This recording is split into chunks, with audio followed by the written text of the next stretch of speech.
Space, the final frontier. Well, okay, not really. All right, take two. Here in the Mitten State, welcome to Code 47, bringing you all things Star Trek, spanning the quadrants, the best thing since the neutral zone.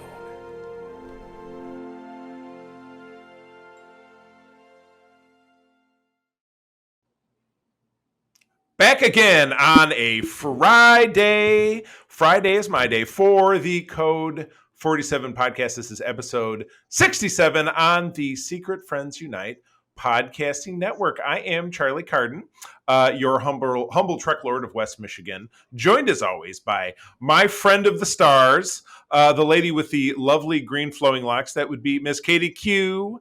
Katie, how are you? How are you on this Friday?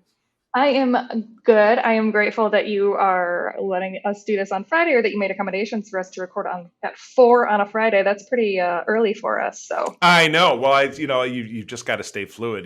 Real life happens. You've got a busy job. I've got a busy job. So, but we still find time to create, much like the people who have been making Star Trek for all of these years have been creating. But unfortunately, they do not make these fun VHS covers anymore. So I have to get my shovel and dig through the depths of the internet to find these bad boys. And this week, for number 67, I found a VHS copy from May of 1995 of the episode "The Die Is Cast," and that's a rough one. I want to guess. Is this the one where the changelings get that weird disease? No. And Odo nearly dies. Oh, dang it. I was trying to figure out why he looked like that. Well, that's not bad, because they eventually reused essentially the same makeup format for the episode where the changelings gave him a disease to make him go back to the Gamma Quadrant. That's what I was wondering if it was. That happened at the end of season 5, and then in season 7. The same disease that Starfleet gave him, he gave to them. But this is actually from a season 3 episode. What had happened was the Romulan Tal Shiar had teamed up with the Cardassian Obsidian Order. They made a fleet, and they went into the Gamma Quadrant. I keep wanting to call it the Delta Quadrant. We've been talking about Voyager so much. They go into the Gamma Quadrant to wipe out the homeworld of the Dominion, but the whole thing is a setup, and the Dominion orchestrated it. That fleet gets wiped out, but in the time in between, to try to extract information from Odo, they lock him in this quantum stasis field that he can't revert to his gelatinous form, which he has to do every 18 hours or something. So it's like, it'd be like if one of us, couldn't sleep or whatever, it'd be all falling apart. So that's what was that's why he basically looks like. I look like that if I can't sleep for, if I don't get my full 8 hours, I look exactly like that. Just absolutely. Yeah. He looks like Tyrone Biggums. That's what he looks like. That's rough. Oh my goodness. So yeah, that's a fun episode. And of course, on down the road, it will be an episode that you and I will discuss. We're getting into talking about Deep Space Nine season 2 here in a couple of weeks, but not today. Today we have a double dose of 2 shows. And then we're talking about the movie 1998 Star Trek Insurrection. But first, we have a genuine news article. It was announced this week that season 2 of Strange New Worlds is in productions, which is awesome. We're getting season 1 in May. But they have cast a young actor in the role of James Tiberius Kirk, and that is one Paul Wesley, best known for The Vampire Diaries, which is a show I've watched a couple of episodes of because somebody kind of cajoled me into it a very long time ago, and I was like, I don't think so. Vampire Kirk. Okay, I was trying to figure out why you kept saying Vampire Kirk, and I'm like, is he young because he's a vampire? Like, does he get vampire disease or some sort of alien race? Like, is he sparkly? He did. Okay, so listeners, Charlie, bless his heart, has a real. He likes to surprise me. He likes to keep me on my toes, and usually it's okay. So you have the document pulled up for the podcast, and I go, "You did not send it to me." Whoops! And then I get it as we're starting the podcast. So I had no idea we were covering this story, and I literally had no idea what it's about. Got to keep you on your toes. So I was trying to figure out what was going on. Although it makes sense, I was trying to figure out what they would do in Strange New Worlds, because I know that what's his face? I just rewatched Discovery. I should remember him. Pike, yeah. Yeah, he was only in TOS for like one season. He I think, was and then he Kirk was he took was over he was in there for one episode. for one episode. Yeah. The way it worked with Pike is that the famous story is there was in 1965 they shot a pilot called The Cage, which Jeffrey Hunter starred as Captain Pike. You did actually have Leonard Nimoy as Spock, and then you had Majel Barrett, Roddenberry, Gene Roddenberry's eventual wife, as number one. Those three characters were recast for season 2 of Discovery many years later, and we picked up their adventures a few years after the events of this telefilm, the Cage, which never aired on regular TV. Now they did take in season 1 of TOS, they did take basically clips of that, and they integrated it into a 2-part. It was a clip show within an episode, as opposed to the clip show that we were just lambasting that TNG did at the end of season 2 in our last episode. They made a fairly good story out of it, and so you got to see Jeff Hunter as Captain Pike in this. But in Discovery season 2, he was recast as actor Anson Mount to great acclaim. I certainly loved him, so much to the fact that he now has his own show. So he was fantastic. They're going to, in season 2, kind of work James Kirk into it, although James Kirk was not the captain of the Enterprise, presumably at that time. It says here there's no details if Wesley will be a series regular or be a guest or a recurring role. But they did confirm that Anson Mount will continue to star, so it's unlikely that that this actor will have a starring role. It has been suggested, if you were to get out the shovel and dig deep, that at this time period, like probably 6 or 7 years prior to the first season of TOS, Captain Kirk was essentially commanding potentially a smaller vessel called the Republic, or in TOS you did find out he also served on another ship called the Farragut. There was an episode about that, so kind of uncertain. But I mean, I have seen this actor in other stuff, and if you see a picture of him in uniform in this article, but then you also scroll down and he's got this chiseled chin and this very Shatner looking S. So he looks like a young Shatner. It works. Yeah, I think it'll totally work. So, but again, because this is season 2 that's filming, it's nothing that we'll see until at least 2023. But it's kind of surprising that they're already doing 2 and making announcements about season 2, and they haven't even launched season 1 yet. I know. Well, it's all a matter of the buzz. If something is buzzy, and it could be, I think it also could be a matter of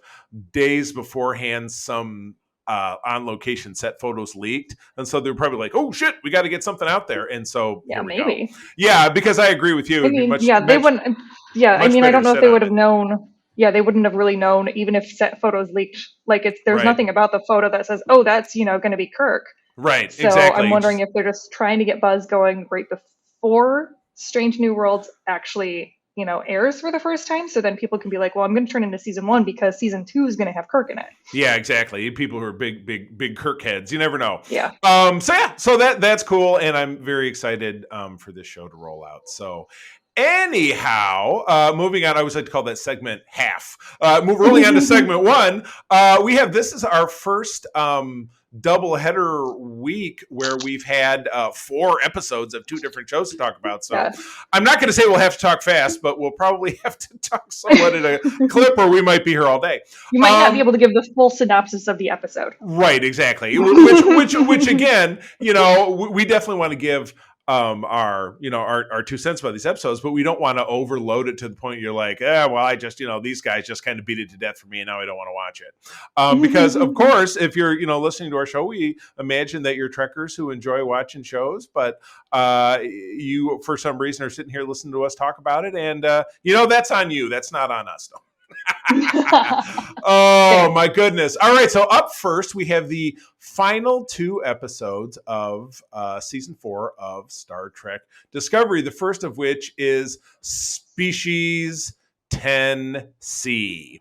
As the DMA approaches Earth and Navarre, remembering that from our last episode, Captain Burnham and the crew of the USS Discovery attempt to make first contact with a powerful species responsible before it's too late. Yomp, yomp, yomp. Oh my goodness. Action-packed. This episode to me was like Star Trek absolutely at its core. First contact, learning to communicate with an alien species so different that they're they're non-corporeal, largely non-corporeal, or they exist in this very quasi-corporeal state, because so much of what they do, their language is, as you find out as the episode goes on, is completely numerically based. So they have to, it's the whole crew working together, and it was both in this and then certainly in the subsequent episode that Discovery is kind of continuing their trend of having all of the bridge crew as being a part, because you'll certainly see that as we go on to talk about the finale, that you had everybody in the mix down there helping out, plus the general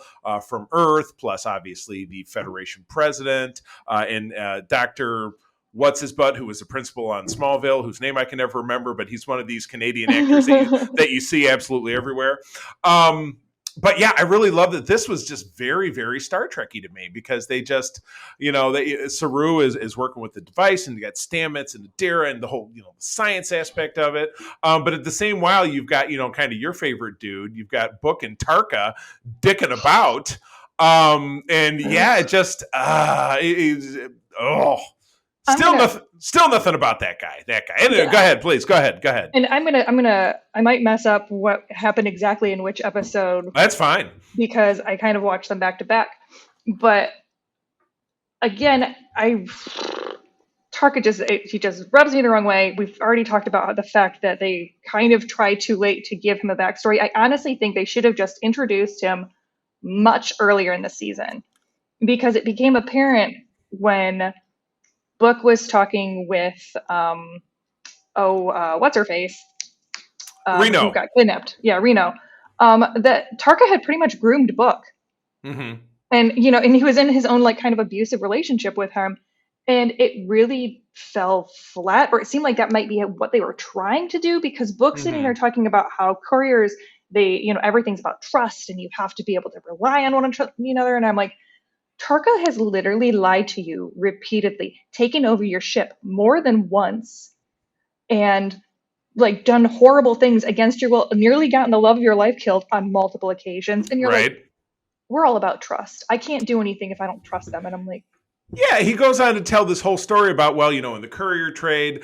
And this is where he got his name. Yeah, my mentor's name was Cleveland Booker, and in the courier world, someone trusts a name so much that the person who apprentices under the person who holds that name, when they retire or die or whatever it is, they hand the name. It's like they're like Jedi.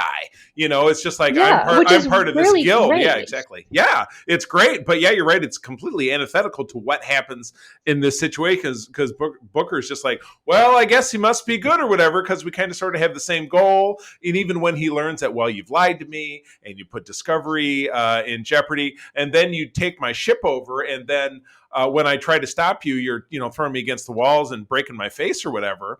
And in the end of it, he's still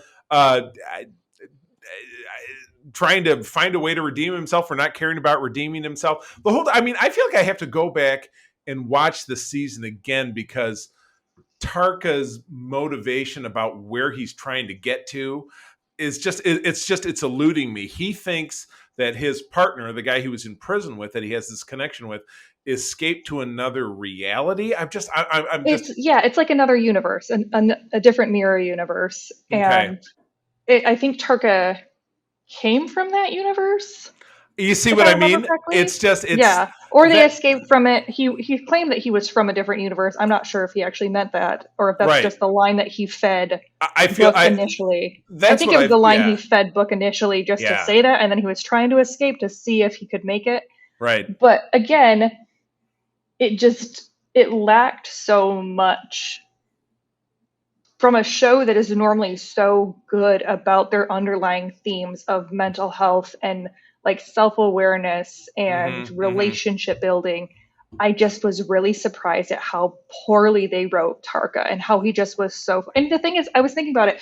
I might actually like him in a different show. I'd be like, he was okay. I might not be as hard on him. Right. But the fact that Discovery is so good at building rich, fully realized characters, that I just was like, what are you doing? Right. Well, I don't disagree. Yeah, he's very, like I've said it before, he's like very Billy Zane from Titanic, just very Hmm. one dimensional. Just a very much a bad dude in it for Hmm. himself, doing what he needs to do to kind of twist and turn and difference and yeah, just. Blah. Yeah. So yeah, I'll tell you what, I'll put a Twitter challenge out there. Hit us up at Secret Friends U. Let us know what we're like not remembering about Tarka, because we're both like, the guy was kind of a dick. That's what I remember. Oh man! But anyway, moving on to Yeah. the finale. I will. This one's all you. You go ahead and read the. You read the description and get started, and Okay. I'll hop in. As the DMA approaches Earth and Navarre, with evacuations underway, Burnham and the team aboard the USS Discovery must find a way to communicate and connect with a species from a species far different from their own before time runs out. Slash season finale. And I Ooh, was really excited about this one because it starts out and we get Tilly again. I was super woo! excited to see her on board. Woot! And you're kind of seeing, both sides where you have this stress and hecticness of them trying to get folks off of Earth and off of Titan and off of Navarre. And then you have on the other side Burnham and their crew trying to reestablish contact because they lost trust with 10C once Book and Tarka tried to do their thing. So they're trying to stop Book and Tarka. They're trying to explain to the 10C, hey, they're not with us. We don't know what they're doing. They crazy. And I just loved everything about the 10C. I think it was a really great way of even them using like math is universal. And so that's Mm-hmm. kind of how they established boundaries of how they communicate or kind of guidelines of how they communicate. And that was really, really phenomenal. And you get to see them and when you finally actually see them on the gas planet. Mm-hmm. I don't know if you've ever played MTG, but it definitely they reminded me of Emrakul, who is like this huge, like crazy. It's kind of their version of Cthulhu in the magic realm. Ooh, yeah, you're totally right. That is what I thought, because they were both in this episode and the preceding one. When you would get kind of a glimpse of what 10C would be, it would just you had that amber background and kind of poking through. It was like Cloverfield. It was like you kind of got Yeah. this big monster vibe, but you really find out that species 10C is really very they have a great capacity for empathy when they figure, at the end of it, the conclusion of it, when they figure out what they've done, they Hmm. absolutely yank back and withdraw everything. Right. And again, it's for the sake of dramatic storytelling, it's at the last minute, and yeah, exactly. Hmm. But what a great, it was a very wonderful. It was the culmination of everything that's happened since Discovery came to the 32nd Hmm. century. You got to remember that at the beginning of season 3, uh, Discovery and Burnham arrived a year apart. So Burnham was a year early. She crashed on this planet and then had to dispose of the Red Angel suit because she promised Spock that she would send it back through the rift and let him know that she was okay. And then she met Book, and then she spent a year running around with him doing courier stuff. And I'm actually listening to an audiobook. I started it this week while I was working in. I'm finally in my new office in my house, which I'm excited about. So I'm in there and I had my iPad next to me just playing this book on tape once I had run through the half dozen or so podcasts I listen to every week. I was listening to this book on tape. And again, those events are non-canonical, but I'm starting to kind of come around to the idea that if something is not disproven in Star Trek by something you see on screen, it could be canonical. That's Yeah, why okay. not? That works for me. And so far it's kind of an interesting story, because you really see Burnham trying to cope with her 23rd century Starfleet idealism of how stuff works versus the way things are, because you have this entire galaxy that has been fractured. Hmm. The Federation's fallen apart without a lot of dilithium. There are entire chunks of the map that are totally broken up, that people are not connecting, and the Federation has shrunk to almost nothing.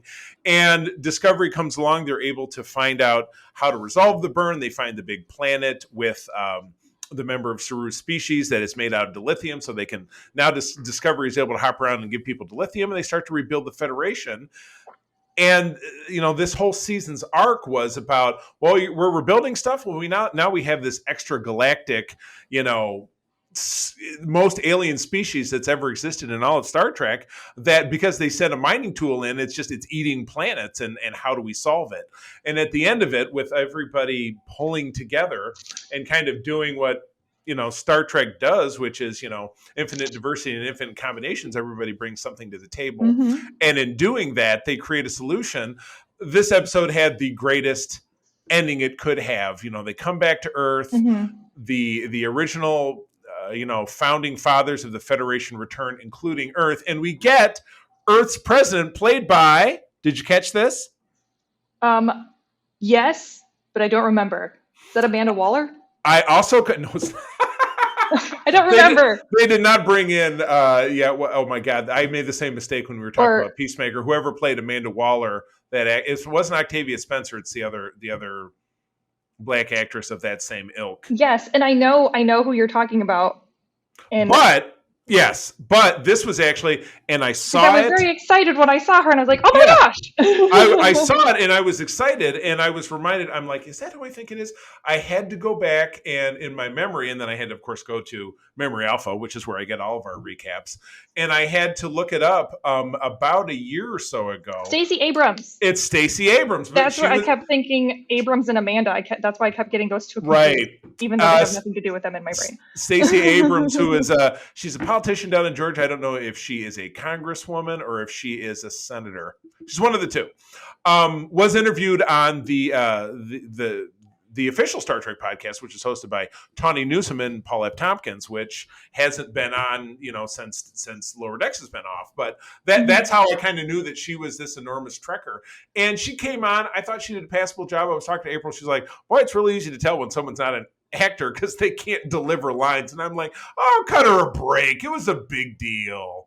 I thought she did great. I mean, she didn't have a lot to I don't think that there was really some way that she could have really chewed that scenery. Right. Yeah. It couldn't have been emoted too much, but it was spectacular. So Earth is back in the Federation. We get to see our characters, getting to, plan vacations. So you've got Stamets and Dr. Colbert going to Puerto Rico, and everybody's going on a vacation. And then, of course, you get to see the smiling and the hand holding scene between Saru and President Tarina of Navarre. Which was so cute. It was, though. It was wonderful. I loved it. It was super cool, and I loved the big pull-out shot because Federation headquarters had to propel itself to Earth in order to help enhance the defense field, and early in the episode where they were evacuating everybody. So Federation headquarters is just sitting there in orbit, kind of like space dock in the old Star Trek, but you have all this fleet, and so they do this great big pull-out, and you see Earth, and it stops on Earth, and then that's the cutout. It was just, it was the perfect Scooby-Doo ending. It was it was riding off into the sunset, beautiful. I thought it was fantastic. I really liked it. And it's one thing that Discovery does really well as far as, I remember thinking at the end of season 3 when they did the time jump and they were like, okay, yeah, and there's going to be a season 4, and I'm like, why? I thought that was the end of the series. And they do this really good job of wrapping it up, but also leaving openings for it to continue. So if that was the end of Discovery, I'd be like, yeah, that felt good. That felt like I got a series finale. I wouldn't be pissed about that. Right. But, when they start into season, and and I feel like that pretty much every time. But I feel like especially since season 3, season 2, excuse me, that's 2 seasons ago, they've done a really, really good job of just being like, okay, we're going to kind of end on this high note. So then that way, there is a catharsis to it, and everything is kind of wrapped up, and we're not going to leave you with them trying to go through, and break the galaxy's edge to go talk to 10C. And then you're just going to have to wait until the season 5 premiere to figure out if they actually stop the DMV or not. Right. Oh God, that would have been horrendous. Right. That would have been horrible. Yeah. And especially since it's a full year. So it's not like, it's not like the summer. It's funny. I've heard several times Patrick Stewart talk about the summer of 1990, which was the Borg 2-parter in TNG, where at the end of it, he was Locutus, and then it was the summer, and in the fall, you got to see the rest of the story. So he tells the story that I'm just driving along Mulholland Drive or whatever in LA, and somebody pulls up to me at a light and turns to me and yells at him, "You ruined my summer!" Because it's just a horrible cliffhanger. Because there were cliffhangers for seasons 1 and 2. The season 1 cliffhanger was like, oh, they're going to meet the Enterprise, but it wasn't this great sense of urgency. And then even season 2, you're like, oh, they're going into the future and they'll continue that story and it'll be all well and good. But it wasn't like Picard's a Borg now, and what the hell is going to happen? So yeah, so you're right. Ended it on a high note. I believe it's been confirmed that Discovery is coming back for season 5, which I read something that this will be the first Star Trek series to have a season 5 since Voyager, because Enterprise got canceled in season 4 back in 2005. So yeah. Wow. And we know that Picard is going to end with season 3, but that was always their plan, apparently. Right. Yeah. The only kind of bone I have to pick with this, and it's kind of like, it's necessary, but whatever, is that at the end of it, there's the very familiar, you did a bunch of bad shit, but then you did a bunch of good shit, so we're going to forgive you. They did it with Girardi. Yeah, they did it with Girardi. They did it with Girardi and Picard, and then they did it with Book in this. They're like, well, you did a bunch of good stuff, so now you can go be refugee guy, because that's his Book. Yeah, it's his job at the end of this. Book so much because they were like, your penance is going to work and help these reclamation families. That one was fine. Or that one made, because it's kind of like imprisonment, but not like you still have a sentencing there. Right. But it's community service. The general of Earth's army. Ndoye. Yeah, General Ndoye. Yeah. Where she had just as much of an active role. Yeah, high treason, exactly. Yeah, high treason. And I guess because she was willing to commit suicide, but then survived, everything's fine. Yeah, and I was like, she's still like, Book's reasoning was, I think, much more sound because he watched his entire planet die. Right. Like, that's some severe PTSD. She just wasn't willing to listen. Right. Like, and let her own fears rule. So I would be like when the president was like, oh, always, I will always have you serve. No. Yeah. No, do not give that woman a command. Yeah. Go have her do community service too. Yeah. In the military, you get the boot for that kind of thing. Right. It's just, it always reminds me, it was funny, it was something that Oxford said when we were watching the episode, or rewatching it, we were talking about it. From season 6 to season 7 in TNG, there was the one where Data's brother returned, and he had corrupted a group of Borg, and then they corrupted Data, and so Data threw in with them, and he was torturing Geordi, which is, everybody tortures Geordi in TNG, it's just a thing, and imprisoned Picard and Troy. But at the end of it, he flipped around and helped them escape, and then at the end of the episode, he was just back on the ship doing his job, and it was like no big deal. So it's like Todd says, well, I guess we'll just forget about all those people you killed. It's not a big deal. So it's just like that permanence. That's just that object permanence. It's a very Star Trek-y thing. So, we can forgive them for the tropes that they do. But anyway, let's move on to Star Trek Picard. We're going to be talking about episodes 2 and 3, which again, because there's a cliffhanger between the two, if we start to blend notions, that's fine. But I'm just going to jump right in. Picard finds himself transported into an alternate timeline in the year 2400. It's actually 2401. I'm just going to change that because that's wrong. It was established what year it was. Where his longtime nemesis Q has orchestrated one final trial, air quotes. Picard searches for his trusted crew as he attempts to find the cause of this dystopian future. And what a dystopian future it was. This was nuts. So you get Picard thrown into this. It's a carryover from obviously the first episode of the season where Q shows up and gives himself a makeover at the end of it, which I think is adorable. And he and Q, it's a little rough. Q's a little edgy. He shows Picard the back of his hand when Picard gets a little too lippy. It's just Q is a little rough, and then he breaks out. And so Picard is kind of left to kind of ferret his way. And again, he's still at the chateau, so he's in his home turf. But he's then learning about what's going on in this alternate future he's in, where he's part of the Confederation of Planets. So basically an Earth-centric, uber totalitarian, impossibly powerful military that has conquered the Cardassians, the Klingons, the Romulans, the Vulcans, the Ferengi, and even as you find out the Borg, which is like, well, nobody's ever conquered the Borg. What the hell do these guys got going on? And what they're able to find out is that Picard is summoned to Confederation headquarters, which is of course San Francisco. Through part and parcel, he's able to reassemble his crew. So right, and that's kind of how this episode goes. Is it starts as an introduction. Like, because at the end of season 1, you kind of got that Q introduction, and Picard realizes, he's like, wait, what's going on? Yeah, and then this episode is, everybody kind of figuring out where they are in this alternate timeline, where you have, 7 of 9, who's now being referred to as Annika. She's no longer Borg. She's the president of this confederation of, planets. And then you have Raffi, who's the head of security or the head of police. Rios ends up being one of the commanders, and you still have poor... Girardi is still just the lonely, awkward scientist who has now made a cat. Who is voiced by Patton Oswalt? Yeah, absolutely fantastic.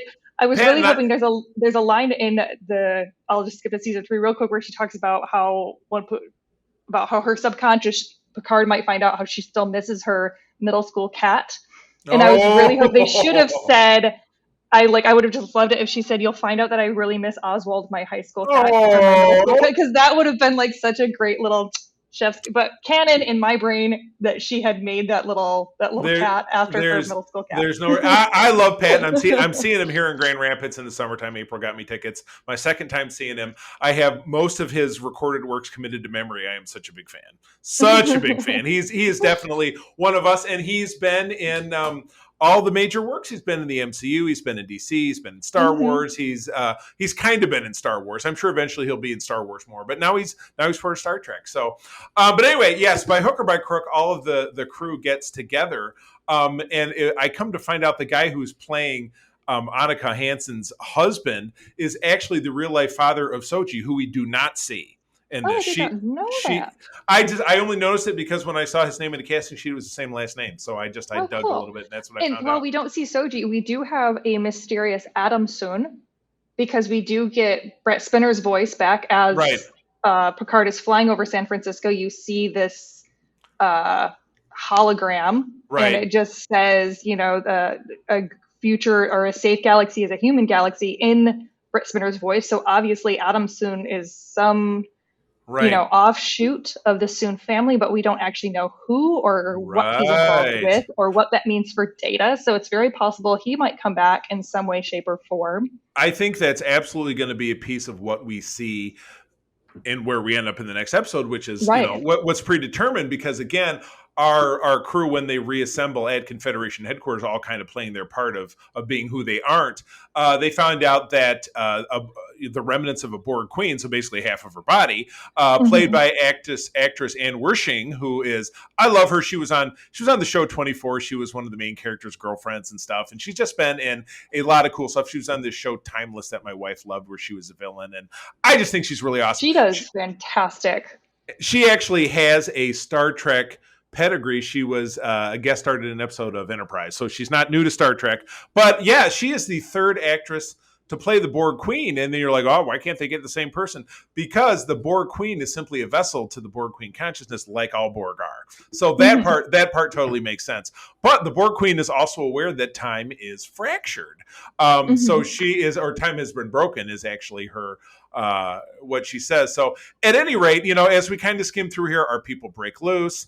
They're able to reassemble onto this universe's version of La Sirena, which of course Rios is still commanding as an officer of the Confederation. And they figure out that they've got to skip back to 2024. That's a divergent point that the Borg Queen tells them that it comes for. So they're getting her plugged into the La Sirena when, the stupid husband and his stupid security people catch up. And one last ditch effort to try to stop them.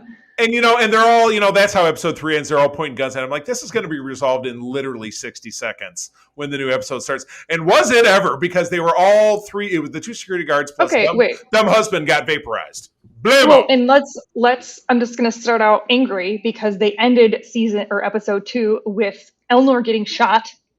No, that was in... Yes, no, well, anyway, no, yes, that was at the end of season, or the end of episode 2, Elnor gets shot. Yeah. So season 3 starts with the chaos, and poor poor Rafi's trying to get Elnor to the Right. sick bay, but the Queen is taking over all of the power in the ship. I'll just read this real quick because I realized I jumped into episode 3 doesn't without matter. actually reading the thing. Like I said, there's just two parts. It was kind of one story, so go nuts. Yeah. So I both loved and hated this episode because I yelled at them, all of the characters, so much because, spoilers. If you haven't watched the episode yet, you don't want to know, don't listen. Elnor dies, and Yuck. I was so angry, not just because personally I love Elnor and he's one of my favorite characters, but Rafi is continually abused by the writers. Like, she is just perpetually having this tragic backstory. Like, we meet her in the first season. She's, got a substance abuse problem because of the relationship with her son. She finally gets over that. She starts building bridges. And, she accepts that he's no longer in her life. So she takes on this mentorship and kind of mother role with Elnor. He's been accepted into the academy. She feels like she's able to start over. And then he's taken away. And then everybody, like, at one point, Picard literally says, well, she's being too emotional right now. I'm like, she literally just watched her son die in her arms while she was screaming because you guys were saving the Borg Queen, which I understand. You kind of need her for time travel. Mm-hmm. Sure. But still, like, have a little bit of empathy for what she's going through. I totally, you're right. She is the Geordie of this series. They just keep jerking her around. Anything crappy that can happen. Yeah, both of them are black, but writers do have a problem, especially with black women, of abusing those characters. Like, they are defined through their trauma, and I'm like, please try something else. Yes, I hadn't thought about it in that regard, but you are 100% correct. So let's hope that's not an enduring trend. So at any rate, just to wrap it up, they use the slingshot effect, which we saw in TOS and then in Star Trek 4, to end up into 2024, which is interesting. It's a callback, and I think there was even some signage I've seen on Twitter in the last couple of days in a 2-part episode of DS9. A few of our cast members through a transporter accident end up in 2024 in San Francisco, where they have these. They have these districts where they put poor people, and that's where I think you see Rafi wandering through when the guy tries to mug her and she beats the shit out of him and mugs him, which is awesome. I think that was the Sanctuary District. She was in the LA Sanctuary District, where during the same year, the Bell riots took place. I believe it was in fall of that year, happened in the episode. And Cisco had to step in and take the role of Bell for the sake of history, and then it's his picture in the history book and stuff. But anyway, it's funny. They all materialize weirdly because the ship, they crash it on Picard's land in France, just so they can have somewhere to hide the ship. The ship's out of power, so they have to use they have to beam them. And in beaming, it's just Rios and Rafi and Seven. In beaming, Rios, he materializes in midair and breaks his hand or whatever, so he ends up in a clinic which is pretty cool. He ends up in a clinic with a doctor who's one of these, we help people out who have immigration issues and don't want to have questions asked, and then naturally it's an ice raid, and so they have to find something to further complicate his situation. But a lot of great sparks flying between him and that sassy doctor, I think. Yes, very much. They were very immediate with that one. I would imagine that will continue, but they kind of took him off at the end, and so we're kind of left hanging to see. And meanwhile, you've got the whole. They plugged, like you were saying, they plugged Agnes into the Queen to kind of try to help her, heal her up a little bit, and then she and Picard had a little bit of the, you're not my father, but I wish you were my father. It was like when two people get too drunk and they're being a little bit too truthish. And it was that kind of vibe.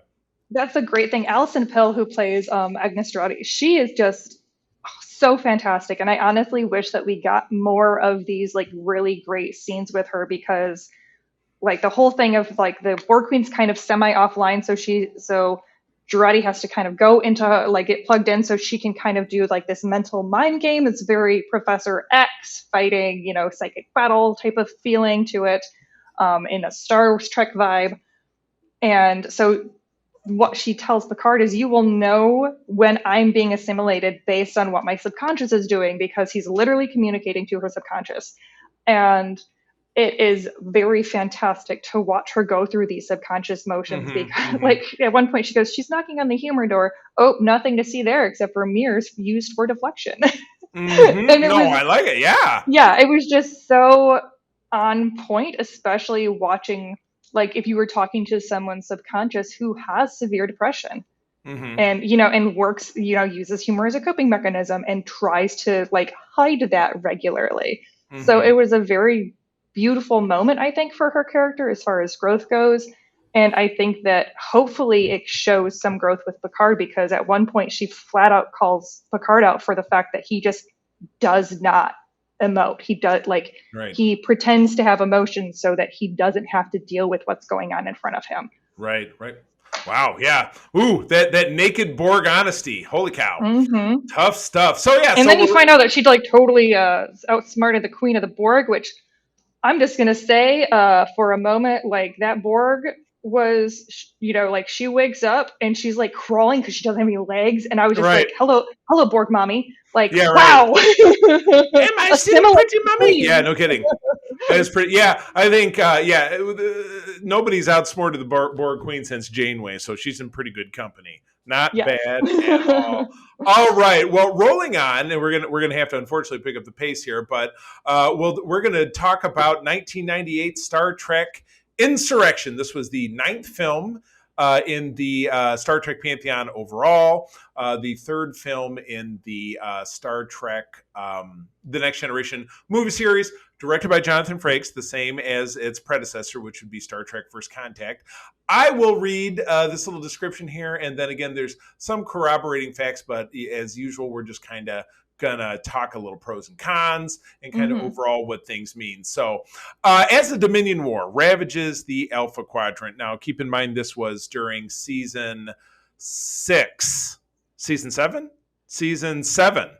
So the final season of Deep Space Nine, when the Dominion War was cranking. An idyllic planet in the middle of an unstable region within Federation space serves as home to the peaceful Baku, and it's a veritable fountain of youth, which you learn throughout the movie. They don't just come right out and say it. When the Sona and the war-torn... Sona and the war-torn Federation plan to... in order to rejuvenate them. They were missing a comma from me. It was throwing me off. Captain Picard and the crew of the Enterprise and Worf, for some reason, who happen to be visiting, must rebel against the orders of the Federation Council in order to save the Baku and expose the atrocities that are about to take place. So, it's funny. I would have loved to, believe it or not, have Todd on for this episode, because we saw this movie. It was last year. It was his last year in college, my second to last year. So it was our last year living together, and we went to go see this at the Celebration Cinema in Lansing there, because we both attended MSU. And he was like, that movie was super boring. He says it just felt like it was a long ass episode of the series, and they didn't really do anything. I don't know. I don't know that I'm necessarily going to agree or disagree, but you know what? I'm going to let you go first. Go ahead. You've heard Todd's take. Now, what is Katie's take? I can agree with him to a point. Watching it, I felt confused more often than not. It seemed like there was a lot of ideas and they never really fully fleshed them out, which is sometimes very TNG and very like old school Star Trek, because there were just really random moments like Worf going through puberty again, because of the Fountain of Youth, or like this youthful, like the rings of this planet were basically giving off particles that rejuvenated everyone's DNA, regardless of species, which was a little strange. And so I was trying to figure out, like, well, they had said that like that doesn't start affecting you until you mature, and no one else was going through puberty again. So I was very confused by that. And then you find out that the Sona actually left the planet. They were part of the Baku, but you don't really find out, or at least I didn't figure out why they were like disintegrating essentially. Because they were like 200 years old, but they didn't. They have to stay on the planet. It's the rings around the planet that they go through this, And again, this movie has your very typical bad admiral, played by Anthony Zerbe, who was also a Bond villain at one point, if I'm not mistaken. or more to the point, he was in a Bond movie. It was one of the it was one of the ones from the 80s with Timothy Dalton, where he also got put into a compression chamber and somebody flipped the dial and he exploded, just like what happened in this movie. It's like, Right. talk about being pigeonholed as an actor. That sucks. And I guess, like, I just couldn't figure out because, like, the Sona, I guess, were like rebellious kids that left the planet because they wanted to go explore the universe. And then instead of just coming back and being like, hey guys, actually, we decided we'd rather live forever than go out and explore, they just decided to go back and like kidnap all of their family because they're all related. And then they were like, when that didn't work, they're like, that's fine, we'll just kill all of them. And I'm like, so there were enough here to be considered an entire race to be valid in this. Right. And then also everyone on board except for one person is totally fine with annihilating their entire family. Yeah, they're like, baby bathwater. I mean, this is like, oh, we've been gone for a century and we're so bitter and we don't give a crap and blah, blah, blah. And because it sounds like they tried to take over the colony, but the Baku that stayed managed to suppress them. And they expelled them from the planet, yet they took all the technology with them. And in taking the technology, these Sona, they redubbed themselves the Sona, went off, they conquered 2 other races and integrated them into their society as a servant class. So they have slaves, which you see 2 other species on the bridge of their ships. So how did they get away with all the technology? They weren't really banished. It was like they had a war, but they never came back. So they didn't have enough power to go back. They didn't feel like with all the technology, they couldn't go back and overthrow these, what did I call them in the show notes? Or just go to a different part of the planet. I called them space. It's a big planet. Yeah, space granolas. Well, they're bad guys. And again, it's very Billy Zane. Like, well, we're bad guys. And yeah, we can't. I mean, Tarka looked like a 4D rendering at this point in comparison to these guys. Oh my god! I realize we're talking all along, and I don't have a good title for the episode, so we're going to have to riff on that. I like space granolas, but whatever. That's just me. Yeah, space granolas also very much works. Although I will say, as a positive note to this episode, I thought once again, breast spinner saves everything. When Picard's singing, and he has because. They're trying to figure out what's wrong with Data because it starts out Data's kind of gone haywire and they're trying to contain him. So Picard just starts, opens a con channel and starts singing this musical that Data had been rehearsing before he left. And Picard looks over at Worf and is like, yeah, he goes, Worf, you have to start singing. And Worf just goes, no. Well, it's so dumb. Because so flatline, like absolutely not.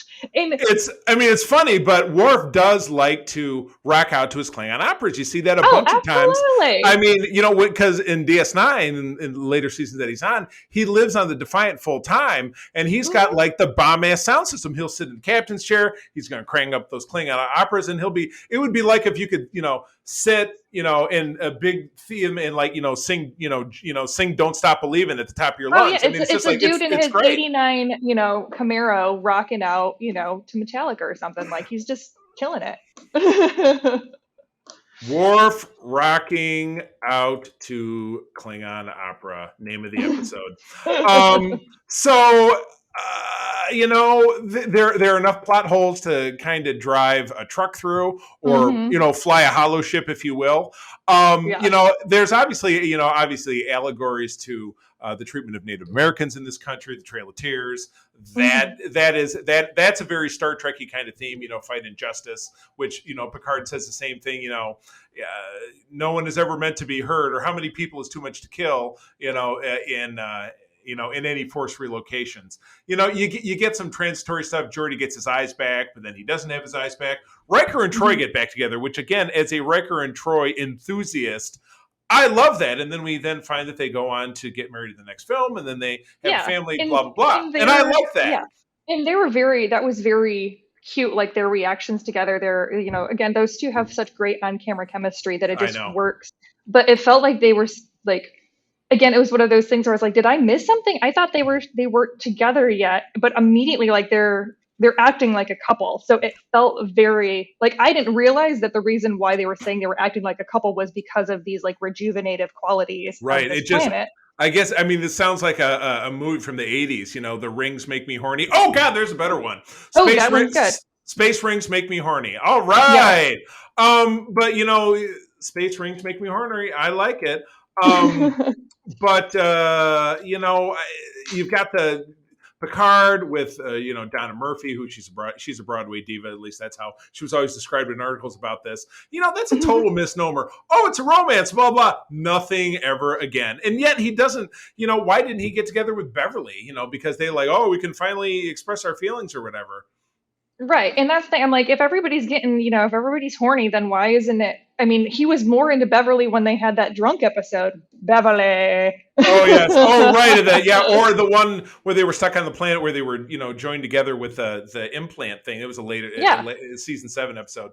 But I will say, I will say, I would watch an entire movie. Like, I wish this movie was just an hour and a half of Data with that kid. And that kid trying to teach Data how to be a child, because at the end when they pop up out of the haystacks, yeah. Yes, and Beverly's and their Crusher's sitting there, and she's like, "Data, we have to go," and he's like, "Oh, I have to leave now." Womp, womp. Like it was such a. I know that it was like they meant it to be like a tropey, like my mom's calling me, I have to go. Yeah, right. The street lights are on. I got to ride my bike home. Yeah, it was so precious, and it really played to Data's childlike quality that he has in his innocence, and really seeing that comparison with an actual child, because he even weirdly in TNG they never really explored that a lot, even though there were children supposedly all over that starship. Right. Well, on the Enterprise D, not on the E, but still, he was running kids all the time. And there was that one episode where they rescued some kid from a disaster, and then it was called Hero Worship, and he idolized Data, and eventually, it was a coping mechanism, and yada yada yada. Okay, just to break it down. So, pros for me, I think it was nice that there were arcs for most of the characters in this. So Worf was kind of a tag on.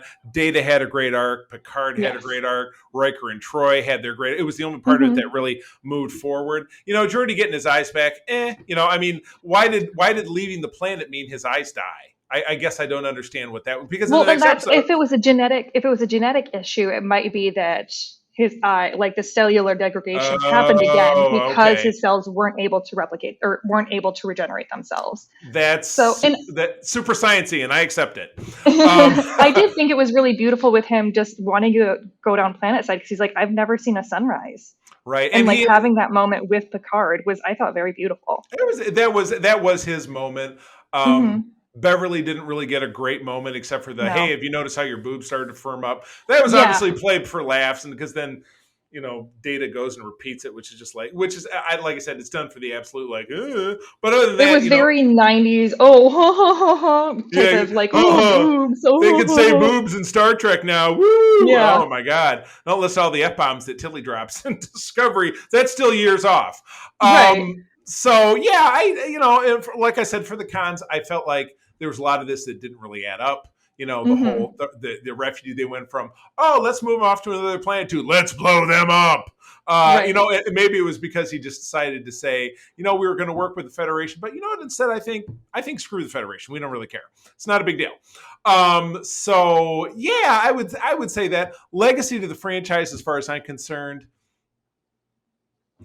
the Riker and Troy relationship, because obviously that drives through to the next film, and then it does drive into Picard. So I would say so, but I just don't know anything else that happened in this movie that had any lasting impact on anything that followed it. And again, this is the second to last hurrah for the Next Generation crew, because after Nemesis, which came out 4 years later, we never saw it. We haven't seen them all together again. So and we're not necessarily likely to, although it could happen, but if in the last episode of Picard at the end of next season they're all together like, hello, it just seems like it would be highly unlikely. So but for the fact that this did just feel like a longer episode of the show, which not a great episode, honestly. Exactly. but to play devil's advocate, if the argument is, well, that's not what the original series movies felt like. The original series had 79 episodes, where TNG had 176 episodes. And the space between the TOS movies and the show was over 10 years, where this happened, where the TNG movie started immediately after the series ended. So it's very natural for things to feel very episodic, which I think pretty much they all did, with the exception of First Contact with the Borg that felt very much like a big cinematic, like explosions and stuff. Where the other ones were kind of like, Nemesis. We'll get to that in a few episodes here, but Nemesis was a fart in church for me. It was just a dud. So yeah, you're not gonna hear anything favorable about that for me. So all right, pros and cons from you, and then let's give it a rating. So you go ahead. Okay, yeah, pros definitely dating the kid, absolutely. Cons, Worf, I didn't understand that. I feel like they could have given him a better story, and just like the entire. Him being there was like, Worf, what are you doing here? Like at the beginning when they're having they're all getting together and greeting, right? They're all in uniform, and he says, "Well, I was at the such and such colony checking security." I'm like, why? You're at Deep Space Nine. That's your job. You're first officer of the Defiant. War is on. Why are you dicking around doing something at some random? It's just so you could be in this movie. So that was dumb. That was just dumb. Yeah. So I didn't quite understand that, and I thought they treated like his character poorly as far as stuff that was going on. Right. And yeah, just the entire plot of the movie, the overall plot of the movie, I just didn't quite understand. Right. Exactly. And I would say, legacy to the franchise, kind of the same stuff you said as far as like, I think basically Riker and Troy. I feel like that was probably the only thing, but it seems like that could have been something that could have been established even off screen, because it's not like that chemistry wasn't there in the series of TNG. So them showing up and like being like, hey, we finally got together and we're starting this next episode or this next movie off with a wedding, I would have been like, yeah, sure, that totally makes sense. Right, exactly. So yeah, it was kind of a what I loved labeled in the old series with all the if you walked down the corridors one of the Enterprise, you had all these weird like half of a pipe here or a corner here, and they were labeled GNDN, goes nowhere, does nothing. Could potentially be a description of this film. I think that's our title right there. GNDN, GNDN. I love it, GNDN. All right, well, with that, we conclude our first Super-Sized episode. We still came in under an hour, which I think is not bad. It was very concise. But with that, Katie, take us on out of here. Yes, for more information about Starfleet International, please visit Grant Petoskey and Region 13 on Facebook. Oh, yeah, friends, as always, thank you for joining us. I'm going to tell you, as always, that sharing is caring, and to keep on trekking. And wherever you go, go boldly.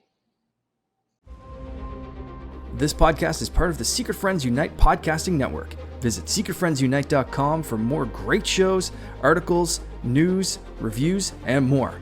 Secret Friends Unite podcasts are available on Apple, Google, Spotify, and other podcast services around the world. If you'd like to be part of the conversation, you can join us on Facebook or our new Discord server, or follow @SecretFriendsU on Twitter.